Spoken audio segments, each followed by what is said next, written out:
Hi there, we are going to make a comparison of series and parallel resonance circuit.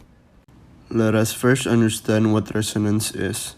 So, physically, resonance is the state when the frequency of two oscillating systems is equal, hence constructing a high amplitude. In a RLC circuit, resonance can happen in series and parallel connection.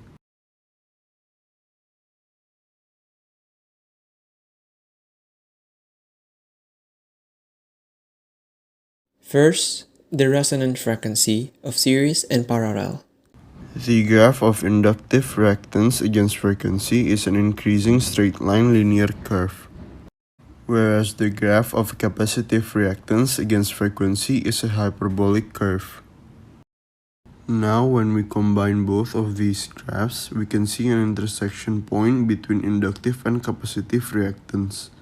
The frequency at this intersection is what we call the resonance frequency for series circuit.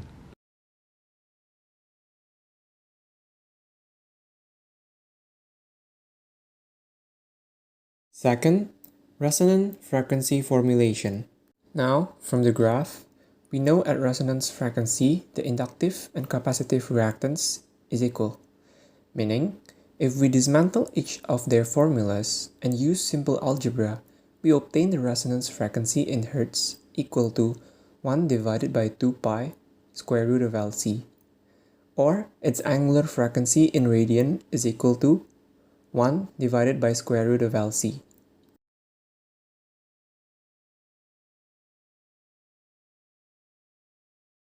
Third, the phase.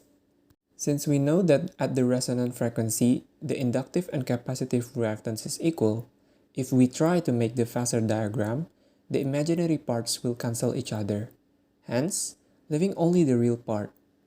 As a result, the voltage and current at the resonant frequency is in phase.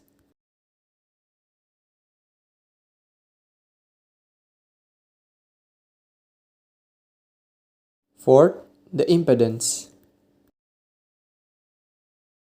Now, if we graph the impedance with the frequencies in series, we will obtain a curve where the minimum value of the impedance will be equal to the resistance value, where this occurs at the resonant frequency. Whereas, in parallel connection, the impedance reaches its maximum value at the resonance frequency. Now you might notice that the parallels graph seems skinnier. Well, unlike the series resonance circuit, the resistor in a parallel resonance circuit has a damping effect on the circuit's bandwidth, making the circuit less selective.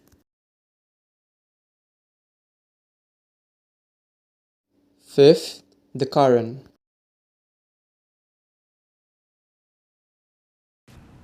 Using Ohm's law, we know that the current is inversely proportional with the impedance. Hence, if we make the graph, it will reach the maximum value at the resonance frequency when Imax equals to IR. Series resonance circuit is also called acceptor circuit because at resonance, the impedance of the circuit is at its minimum, so it easily accepts the current whose frequency is equal to its resonant frequency.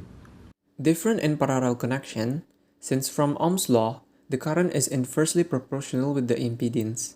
The current versus frequency graph reached its minimum value at the resonance frequency, which is at its minimum current. The opposite from series, parallel resonance circuit is also called rejector circuit, because at resonance, the impedance of the circuit is at its maximum, thereby suppressing or rejecting the current whose frequency is equal to its resonant frequency.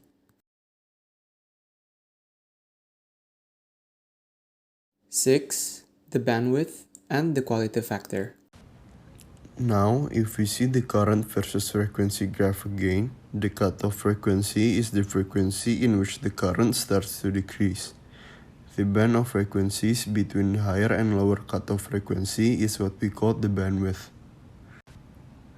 Now, the one that affects the sharpness of the peak is what we call the quality factor. The resonant frequency is divided by the bandwidth, We can also obtain the quality factor by dividing inductive reactance with R or capacitive reactance with resistance. Hence, it can be seen that the sharpest one is the one with less bandwidth and small resistance, while the dullest one is the one with more bandwidth and high resistance. Calculating parallel quality factor can be done by dividing the resonant frequency with the bandwidth. Only the reverse of series, using the circuit parameters, can be done by the reverse of series method, which is resistance divided by the inductive or the capacitive reactance. Hence, can be seen clearly from the graph that one with higher reactance is steeper, while smaller reactants give more bandwidth. That is all from us. Thank you for watching and have a great day.